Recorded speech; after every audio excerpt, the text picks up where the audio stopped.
Tired of dealing with annoying flies, fruit flies, and gnats in your home? The Zevo Flying Insect Trap is your ultimate solution. Don't wait. Check out the link in the video description now to get your Zevo Flying Insect Trap on Amazon and enjoy a bug-free home today. The Thursday Letters page talks about the special joy of beating Shadow of the Erd Tree, as one reader is skeptical about the Watch Dogs movie.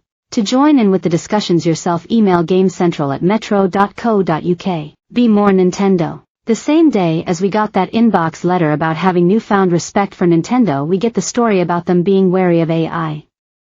I think we're all going to have to admit it. Nintendo is the best video games company by a country mile. They treat their employees the best, they're hiring, not firing, they make the best games, objectively speaking. If you check Metacritic and OpenCritic, they didn't get caught up in NFTs and loot boxes and all that nonsense, and they've had very limited interest in live service games. I'm not really sure what complaint you can level against them except, their games aren't often discounted. And that's only because people are always willing to pay full price. When things got rough for them, their execs took a pay cut, which I've never heard of any other company doing, games related or otherwise.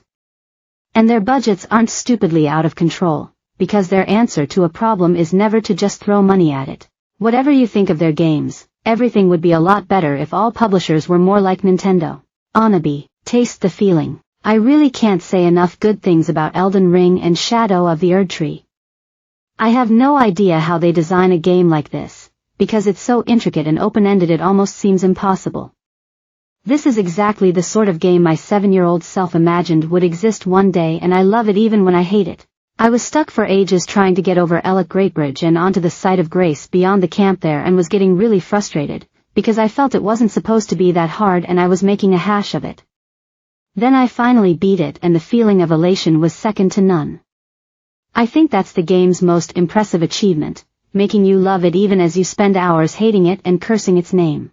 Taylor Moon. Relatively happy gaming. I know this has been mentioned before, but I would like to know what things keep returning in games that cheese off Game Central readers.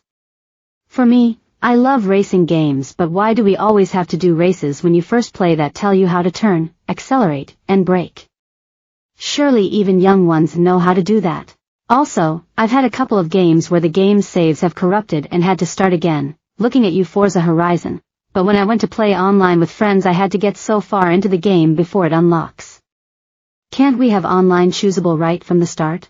Finally, why can't we have the option to customize our controls more on console? It grinds my gears when you have a selection of presets but none of them suit me. Error. Happy gaming everyone. Rob. Email your comments to gamecentral@metro.co.uk. Iconic hat. I see they've started filming a Watch Dogs movie and all I can think is, why? The only good Watch Dogs was the second one, and that was 8 years ago, so I can't imagine what anyone was thinking when this film was first greenlit. Especially if it was in the wake of the awful Watch Dogs Legion. It doesn't seem to me that the series itself knows what to do with itself, so what is the movie going to be about? At this point a fourth game seems very unlikely, so this is all very odd. I imagine this sort of thing is going to become very common in the next few years though, as Hollywood snaps up any old game to make a film of. Funny thing is they probably could make a good film out of the basic premise of the games, but I don't see anyone caring if they just make up a completely different character and plot. Ishii. License to bore. I appreciate GC pointing out that those bickering over Yasuke in Assassin's Creed Shadows are missing the forest for the trees. Ninja/shinobi were nothing like the way they're portrayed in modern movies and games. It's like thinking James Bond is an accurate portrayal of what a modern spy does. Obviously, a guy sitting at a desk combing through financial reports doesn't make for very exciting cinema, but James Bond isn't pretending it's realistic.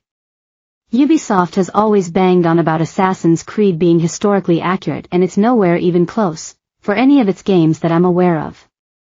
So I just wish they'd drop the preet.